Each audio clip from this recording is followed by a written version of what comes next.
Hello बच्चों, कैसे हो आप सब। वेलकम टू पढ़ते रहो सीखते रहो। तो बच्चों, कल हमने क्या किया था, महाजनपद में कृषि में मतलब एग्रीकल्चर में जितने भी चेंजेस हुए थे वो हमने देखे थे। तो उसमें क्या होते, दो मेजर चेंजेस हुए थे।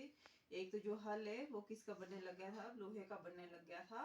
और दूसरी जो चीज थी वो देखा था हमने कि जो धान के पौधे थी पहले कैसे लगाया जाता था, उन्हें बिजाई करके लगाया जाता था, मतलब बीजों को ऐसे ही बो दिया जाता था। लेकिन अब क्या किया, अब लोगों ने पोर तैयार करना शुरू कर दी। ठीक है, तो ये क्या, और उसके बाद उन्हें रोपण विधि द्वारा क्या लगाया जाने लगा। इससे क्या हुआ कि फसलों की जो मात्रा थी या क्वांटिटी थी उसमें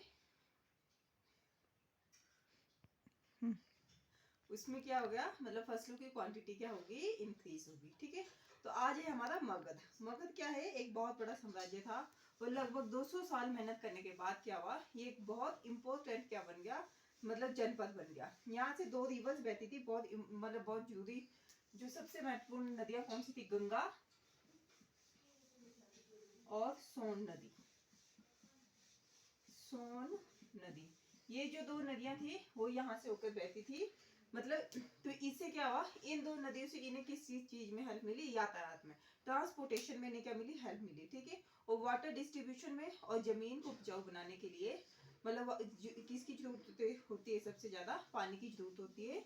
तो इसके लिए इन इन दोनों नदियों का पानी इन्होंने यातायात के लिए यूज किया, वाटर डिस्ट्रीब्यूशन के लिए यूज किया और जमीन को उपजाऊ बनाने के लिए किया। और मगध साम्राज्य का एक जो बड़ा हिस्सा था वो किससे घिरा हुआ था, जंगलों से घिरा हुआ था। और इस जंगल से मतलब क्या करते थे वो, इन जंगलों में से क्या करते थे, हाथियों को पकड़ते थे और क्या करते थे, उन्हें ट्रेन करके सेना के काम में लगाया जाता था। और जंगल की जो लकड़ी होती है वो आज भी हम बहुत सारी मतलब बहुत सारी इसके लिए काम में यूज में लेते हैं उसे।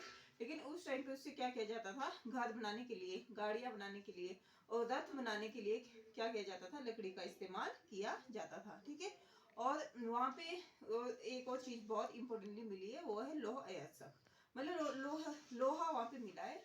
तो लोहा का सामान क्या करते थे वो, लोहे का यूज कैसे किया करते थे, लोहे का यूज किया करते थे वो हथियार या औजार बनाकर। किसे यूज किया करते थे, लोहा यूज किया करते थे हथियार और औजार बनाने के लिए। ठीक है, फिर इससे आगे है इसमें कि जो मगध के मतलब 2 शासक क्या हुए, बहुत ज्यादा क्या हुए, शक्तिशाली थे। कौन कौन से, बिंबिसार, उनके मैं नाम लिख देती हूँ, बिंबिसार और अजीसार। ठीक है,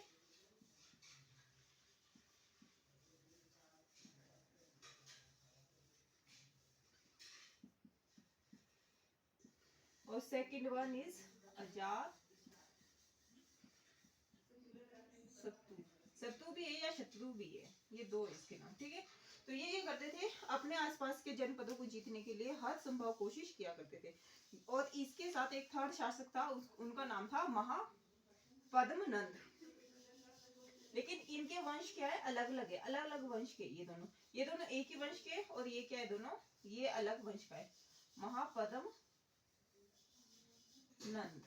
ये अलग वंश का। ठीक है, तो इसका जो महापद्मनंद जो थे, उन्होंने क्या किया, उन्होंने अपने एरिया का विस्तार कहां तक कर लिया था, मतलब जो भारतीय महाद्वीप था ना, उप महाद्वीप, इसके उत्तर पश्चिम तक कर लिया था। ठीक है, और इनकी जो राजधानी थी वो कहाँ थी, राजगृह में थी, या आधुनिक कहाँ पे थी, राजगीर में थी। ठीक है, और बाद में क्या, फिर काफी टाइम तक जो मगध की राजधानी कहाँ रही, पाटलिपुत्र में रही, जिसे आधुनिक रूप से क्या कहते हैं, पटना कहते हैं। ठीक है, फिर इसके बाद